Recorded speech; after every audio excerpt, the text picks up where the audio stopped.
Donald Trump जो भी कहते हैं, भाजपा उसे पत्थर की लकीर के तौर पर मान लेती है। अब डोनाल्ड ट्रंप ने कहा है कि ईवीएम नहीं, बैलेट पेपर के जरिए चुनाव हो। बकौल डोनाल्ड ट्रंप, कंप्यूटर में गड़बड़ झाला हो सकता है।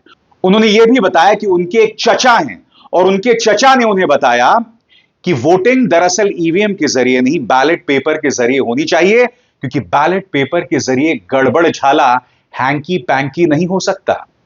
उन्होंने आगे यह भी कहा कि सबसे तेजी से भी बैलेट पेपर के जरिए काउंटिंग हो सकती है। सुनिए डोनाल्ड ट्रंप कह क्या रहे हैं, और वो जो कह रहे हैं उसका हिंदी में अनुवाद मैं आपको लगातार नीचे दिखाता रहूंगा। सुनिए वो क्या कह रहे हैं। I did ask Elon because he knows more about computers than anybody. And I said, what do you think of the voting system? He said, computers are not meant for voting. It's just not it's too many transactions taking place too quickly. It's just not, he said, honestly, and I've gone to the best people, the smartest computer minds from MIT, from others. My uncle was a professor for 41 years at MIT.